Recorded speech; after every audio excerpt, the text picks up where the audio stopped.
자기의 능력과 힘을 사단이 원하는 대로 쓸 수 없는 것이 주님의 입장이었죠. 그래서 주님께서 노하셨습니다. 배고프신 시기를 이용한 거예요. 유혹의 때가 언제인지 사단이 너무너무 잘 아는 거예요. 물론 사단이 예수님을 넘어뜨리지 못했죠. 그러나 사탄은 경험이 많은 낚시꾼처럼 미끼를 던져놓고 우리가 물 그때를 기다리는 거예요. 배고픈 때를 기다리는 거예요. 그래서 물면은 낚아채는 것입니다. 자, 사단이 그러면 언제 누구에게 역사를 합니까? 사단이 누구에게 역사합니까? 우리가 예수님의 이름을 생각하며 또 예수님을 위하여 살기로 마음에 결단할 때, 예수님을 처음 믿기 시작할 때, 아니면 새로운 결심으로 내가 주님을 위하여 헌신하겠다라고 생각하고 결단할 때 사탄이 역사를 합니다. 왜요? 사탄은 자기가 망할 수밖에 없는 존재인 줄을 너무도 잘 알아요. 사단은 예수님의 이름을 싫어합니다. 사단은 예수님의 보혈의 피를 두려워합니다. 왜? 사단의 능력을 무력화시키기 때문에 그렇습니다. 우리가 예수님 안에서 점점 자라가는 것 사탄이 제일 싫어해요. 그래서 사탄이 은혜와 축복의 싹이 열려서 피기 시작하면 그걸 꺾으려고 하는 거예요. 왜? 열매 맺으면 안 되니까. 자기가 믿음이 자라면 자기가 당해낼 수가 없으니까. 예수님을 믿으려고 회개하고 주님께 처음 나올 때에 집중 공격을 합니다. 신앙이 시작하자마자 넘어뜨리는 거예요. 이 영적인 원리입니다. 여러분 잘 기억하세요. 내가 하나님을 위하여 살겠다 결심하면 사단이 공격을 합니다. 그것을 피해가는 것이 아니라 그걸 이겨야 돼요. 우리는 이스라엘 백성들이 출애굽할 때에 애굽의 군사들이 언제 쫓아왔습니까? 항복했어요. 이미 능력과 기력이 다 잃어버린 그들이지만 이스라엘 백성들이 출발하고 떠나니까 바로 곧 이어서 쫓아오는 거예요. 왜? 멀리 가면 못 잡잖아요. 힘이 강해지면 못 잡잖아요. 광야에 와가지고 군대를 정비하고 60만 대군이 정렬되고 군사가 딱 조직이 제가 훈련이 받게 되어지면 그 다음에 애굽의 군대가 당하기 어려우니까 아직도 혼돈 상태에 있을 때, 시작했을 때에 쫓아오는 거예요. 마찬가지입니다. 내가 예수 믿고 이제는 주의를 지켜야 되겠다라고 생각하면 꼭 주일날 무슨 일이 생깁니다. 어떻게 생각해야 돼요? 아, 시험이구나, 사탄의 유혹이구나 하고 이기셔야 돼요. 넘어가면 안 돼. 그럼 다시 옛생활로 돌아가고 다람쥐 쳇바퀴가 돌게 되어지고 한번 뒤로 신앙생활 시작하다가 뒤로 물러갔다가 다시 시작하려고 그러면 더 어려워요. 더 어려워. 사단이 그걸 노리는 거예요. 하나님의 말씀의 은혜를 받고 나는 이제 주님을 위하여 살겠다, 하나님께 바치는 생활을 해야 되겠다, 하나님이 나의 모든 것들을 다 주셨으니까 내가 그 믿음으로 11조 생활을 해야 되겠다 하면요, 11조 바칠 수 없는 환경이 나에게 오게 됩니다. 이거 11조 바치게 되면은 렌트가 부족한데, 그런 일들이 우리의 삶 속에 생기는 거예요. 피해가는 게 아니에요. 이겨야 되는 거예요. 그걸 이겨야 되는 거예요. 헌신을 하려고 마음에 결단합니다. 오늘부터는, 이번 주부터는 내가 헌신을 해야 되겠지. 헌신하려고 생각하는데 내가 배기 싫은 사람이 생각이 나는 거예요. 내가 하면 그 사람 싫어하겠지. 나 그만두겠어. 예수 믿기를 시작하는데 어려움이 생기는 그 이유가 뭐예요? 사탄이 예수 믿지 못하게 하는 겁니다. 예수 믿어도 별 볼 일 없다고 하는 것을 우리 속에 그런 생각을 갖도록 그렇게 하는 거예요. 예수 믿는 것, 하나님께서 우리를 부르셔서 하나님 자녀 되는 것 사탄이 막지 못하잖아요. 그러니까 예수 믿는 것은 막지 못하지만 예수 잘 믿는 것을 방해하는 거죠. 그래서 예수 잘 믿지 못하게 못된 신앙의 습관을 주고 말이죠. 또 못된 옛날의 습관을 끊지 못하게 하고, 예수를 믿기는 믿되 감사하고 찬양하고 하나님께 영광 돌리는 적극적인 그런 태도와 언어를 가진 사람이 아니라 불평하는 사람이 되게 만들고, 그래서 따라가면서 불평하게 하는 거예요. 사탄은 불평하는 사람을 무지 좋아합니다. 왜? 지가 불평하는 사람이거든. 사탄이 불평하기 시작하면 사탄이 일하기를 시작합니다. 사탄이 일하는 통로가 되는 거예요. 자기는 하지도 않으면서 말이죠. 문둥이 시몬의 집에 베다니의 마리아가 한 귀한 옥합을 깨고 예수님께 향유를 부어 드립니다. 가룟 유다가 그거 보면서 불평을 합니다. 헌담을 합니다. 가난한 사람 도와주지 않고 예수님께 저 비싼 것 팔면은 300데나리가 되는 더 엄청나게 비싼 걸 갖다가 하루아침에 다 허비해 버렸다고 이야기하는 거죠. 그 뭡니까? 사탄이 험담인 거예요. 사탄이 험담. 괜히 하는 소리가 아니에요. 결국 그거 어떻게 됩니까? 주님께 헌신하지는 못하고 예수님을 파는 자리로 나가잖아요. 파는 자리가. 주님을 위하여 일하지 않을 때 사탄이 역사합니다. 예수 믿으려 그러면 사탄이 공격을 하면 그럼 예수 안 믿으면 되겠다. 예수 믿어도 그냥 적당하게 그냥 믿자. 그러면 사탄이 나를 봐주겠지. 절대로 봐주는 법이 없습니다. 그렇게 되면요, 사단의 밥이 되는 거예요. 사단의 밥. 사단은 신앙에 잠자는 사람들을 너무너무 좋아해요. 신앙에 잠자는 사람, 신앙에 잠자는 그 순간 와가지고 가라지를 뿌리는 겁니다. 알곡과 가라지가 뒤엉켜 자라가게 되는 것입니다. 사람은 황무지의 땅에 씨를 안 뿌려요. 그렇죠? 씨 뿌려도 황무지에서 안 나니까. 그런데 사탄은 성도의 묵은 땅에 시험의 씨를 갖다가 잘 뿌립니다. 그리고 그 시험의 씨는 우리의 마음속에서, 삶 속에서 무럭무럭 자라게 되는 거죠. 베드로가 잠자고 있으니까 사탄이 봐줬습니까? 노. 베드로가 잠자고 있을 때 사탄은 군호를 짜고 있었어요. 예수님 어떻게 잡을까? 원수들은 일하고 있는 거예요. 사탄과 휴전하자, 우리 휴전합시다. 오케이, 휴전하자 그러지요. 그런데 휴전할 때 뭐합니까? 우리는 이제 쉬어야지 하고 쉬죠. 그러나 사탄은 뭐하느냐? 휴전했다 하자 그래 놓고 그 다음에 무기 준비를 합니다. 공격 준비를 합니다. 그리고 우리가 쉬고 있을 때 주일날 아침에 공격이 오는 거예요. 6.25가 터진 것처럼 천안함 사건이 일어나는 거예요. 꼭 하는 게 사단의 짓과 비슷하단 말이에요. 누가 하는 게. 사단은 주님을 위하여 열심히 일하는 사람에게도 찾아갑니다. 열심히 주님을 위하는 사람들은 열심히 일하니까 막을 수는 없어요. 사단이 못 막습니다.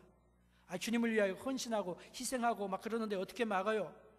막지 못하죠. 막으려고 하다가 막아지지 않으면 작전을 바꿉니다. 제2의 작전이 있어요. 무슨 작전입니까? 하나님께 충성하는 것을 사탄이 싫어하기 때문에. 왜? 자기가 하나님께 충성하다가 배반한 존재잖아요. 사탄이 배반한 존재이기 때문에 하나님께 충성하는 사람 보면은 배가 아파서 견디지 못하는 거예요. 어떻게 해서든지 충성하는 사람 끌어내리려고 하는 거예요. 자기는 충성하지 않으면서 막 이리저리 트집을 잡는 거예요. 내가 하나님 앞에 헌신하고 충성할 때에 우리는 겸손하게 두려운 마음으로 해야 됩니다. 성령의 능력으로 감당해야 됩니다. 그렇지 않고 내 생각을 가지고 그냥 열심을 내면 사탄이 우리를 유혹합니다. 그래서 교만한 마음을 심어줘요. 다른 사람과 나가 비교되게 하는 거예요. 나는 이렇게 열심히 일하는데 저분은 교회 직분자인데 왜 저렇게 안 하지? 이런 생각을 하는 거죠. 나는 기도를 이렇게 열심히 하는데 왜 권사님은 기도회 안 하지? 이런 생각하게 하는 거예요. 갑자기 일하다가 주변을 보게 합니다. 나는 열심히 일하는데 다른 사람은 왜 일 안 하지? 열심히 일하는데 왜 나는 안 알아주지? 그러다가 일하다가 갑자기 그냥 불평을 하게 되는 거죠. 그래서 교회 문제를 일으키는 사람들을 보면 한때 열심히 있었던 사람들이 대부분이에요. 사탄의 시험을 받아가지고 유혹에 받아가지고 사탄의 시험에 넘어간 겁니다. 주님을 섬길 때는 주님만을 바라보고 섬겨야 돼. 시험을 이기는 길입니다. 은혜 받았다고 자랑하고 교만하게 만드는 거죠. 또 외로울 때 시험에 들기가 쉽습니다. 외로울 때 성도들과 함께 있고 함께 기도하고 함께 찬양하고 함께 일하고 이런 생활을 주님께서 참 원하시잖아요. 신앙생활은 공동체 생활입니다. 그런데 외로울 때에 사탄이 공격을 합니다. 아무도 없을 때, 내가 주님의 곁을 떠나 있을 때, 멀찍이 주님을 따라갈 때, 다른 사람들이 나를 보지 못한 그런 때에 사탄이 우리에게 독약을 줍니다. 요셉이 혼자 종살이하고 있을 때, 종노릇하고 있을 때에 그때 보디발의 아내가 유혹하는 겁니다. 특별히 사탄이 외로울 때 우리의 감정적인 그런 부분으로 공격을 많이 하죠. 요즘에 이제 부쩍 사람들의 어웨이어하는 그런 정신적인 그런 심리적인 그런 증상 중에 하나가 우울증이라는 게 있죠. 우울증은 우리의 머릿속에 있는 브레인에 있는 검은 기질과 같은 거예요. 이 기질이 역사하면 우리의 마음이 점점 검게 변하게 됩니다. 감정이 중요하고 감정이 필요한 거지만은 감정을 너무 의지하게 되면 감정적인 사람이 되는 거예요. 기분이 좋으면 밝고 기분이 나쁘면 흐리고. 특별히 포스트 모던 시대에 많은 사람들이 감정을 쫓아갑니다. 근데 감정이 우리를 주관해서는 안 되는 거예요. 현악 하시는 분들 있죠. 나팔 불다가 나팔에 들어가는 물을 빼잖아요. 물을 뺀단 말이죠. 왜 물을 빼나 연주하는 도중에 이렇게 빼고 말이죠. 왜 그러냐 물어봤더니 젖은 관악기 있잖아요. 튜브 악기들은 젖게 되면은 소리가 잘 나오지 않는다는 거예요. 소리가 안 나는 거예요. 사단이 우리 영혼을 갖다가 우울하게 만듭니다. 우리의 감정을 우울하게 합니다. 그래서 활동하지 못하게 하는 거예요. 그래서 우울증이 하나님의 역사를 대신해서 사단의 편을 들 때가 참 많이 있어요. 너 기분이 왜 이러니? 하나님이 너 사랑하지 않는 것 같아. 그렇지. 그러면 우울한 내 영혼은 대답을 합니다. 정말 그런 것 같아. 근데 사실은 이게 뭐예요? 가짜예요. 가짜. 속임이에요. 하나님은 우리를 사랑하십니다. 내가 그렇게 느끼든지 느끼지 못하든지 하나님 우리를 사랑하세요. 괜히 하나님 의심하고 말이죠. 불평하고 불망하게 되는 거죠. 우리의 느낌이지 사실이 아니란 말이죠. 하나님은 항상 최상의 것으로 우리에게 주시기 원하는 것입니다. 어려움 당할 때에 사탄이 찾아가는데 직접 안 올 때가 많이 있어요. 누구를 통해서 하느냐? 나와 가장 가까운 사람을 통해서 우리를 시험합니다. 욥이 사탄이 어려움 당한 것이 사탄의 공격에 의하여 어려움을 당했습니다. 그렇죠? 사탄이 공격했습니다. 욥이 제일 견디기 어려웠던 그 훈련이 과정이 무엇이었을까? 물론 4명의 친구들이 와가지고 오해를 하고 너 죄 때문에 그런 거야, 인과응보야, 네가 이런 짓 하지 않았으면, 네가 그런 죄를 안 저질렀으면 왜 하나님께서 너를 이렇게 만들었겠냐 하면서 오해해가지고 공격하는 공격도 상당히 힘들었을 거예요. 그러나 제일 힘들었을 때가 언제였을까? 제 생각에는 아마 부인이 야단칠 때가 아닐까 생각을 합니다. 욥의 아내가 욥이 2번이나 당한 그 사단의 공격으로 인하여 만신창이가 되었을 때 욥의 아내가 말합니다. 욥기 2장 9절에 보면 당신 그래도 하나님을 자기의 순전을 굳게 지키느냐? 차라리 하나님 저주하고 욕하고 그냥 죽어버리라. 그렇게 이야기를 하는 거예요. 당신이 이래도 믿음 지키겠느냐? 하나님이 당신을 쳤는데 당신이 그래 쫄딱 망했는데 그래도 여전히 울고 그래도 여전히를 예배하고 여전히 하나님께 예배하고 기도하느냐? 차라리 신앙 버리고 무신론자가 되라. 하나님 욕하고 죽으라. 그렇게 말했어요.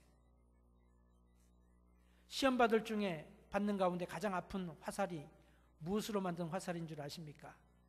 강철로 만든 화살이 아니라 갈비뼈로 만든 화살이 제일 아프대요. 무슨 소리인지 모르세요? 네. 가까운 사람을 통하여 공격하는 거예요. 아담을 사단이 공격할 때 아담이 넘어져야, 하나님과 언약을 세운 아담이 무너져야 사단이 공격의 목표가 아담입니다. 그런데 아담을 직접 공격하지 않았어요. 누구를 공격합니까? 아담의 가장 약점인, 가장 사랑하고 가까운 이브를 통하여, 하와를 통하여 아담을 공격하는 것입니다. 그래서 우리가 이걸 분별해야 되는 거예요. 어떤 사람들은요, 다른 사람보다 시험에 더 잘 되는 사람들이 있습니다. 어떤 사람들은 젖은 부싯돌 같이 그 차돌 해가지고 이렇게 맞부딪히면 불이 나잖아요. 부싯돌이라 그러나요? 근데 차돌이 젖어 있으면 불꽃이 안 난단 말이에요. 불이 안 붙는단 말이죠. 왜? 젖어 있기 때문에. 하나님 은혜에 젖어 있으면요, 시험에 잘 안 걸려요. 그런데 은혜가 마르면 내 마음에 기쁨이 없고 영적인 기쁨이 없고 하나님과 교제하는 기쁨이 없고 하나님이 나를 사랑하심에도 불구하고 사랑받는 느낌이 없고, 그래서 내 심령이 마른 사람들은, 영적 디프레션에 걸려있는 사람, 영적 우울증에 걸려있는 사람들은요, 시험에 잘 듣는 것입니다. 시험에 잘 들어요. 우리의 습관을 통하여 사단이 시험합니다. 그래서 내가 잘 이기지 못하는 그 습관을 통하여 오는 거예요. 꼭 그걸 통해 오는 거예요. 꼭 그걸 통해. 노름 좋아하면 노름을 통해서 꼭 오고, 술 좋아하면 술 통해서 오고, 뭐 쾌락을 좋아하면 쾌락을 통해서 오고 꼭 그 문제를 통해서 오는 것입니다. 자, 그러면 주님께서 하시는 해답이 무엇입니까? 어떻게 우리가 그러면 악에서 우리를 구원하여 주옵소서 그냥 단순히 기도하라는 것입니까? 주님께서 이 기도를 통하여 가르쳐 주시는 두 가지 중요한 사단의 시험을, 유혹을 이기는 비결이 있습니다. 어떻게 이기느냐? 하나님의 능력으로 이기는 거예요. 한마디로 말하면 하나님의 능력으로 이길 수 있다. 하나님의 능력이 뭐냐? 두나미스인데 신약의 71번이나 71번이나 이 말씀이 나와 있습니다. 하나님께서 사단의 시험과 유혹을 이길 수 있는 그런 길을 보여준 첫 번째는 뭐냐? 다 같이 따라합시다. 말씀. 하나님의 말씀. 어떻게 시험을 이길 수 있느냐?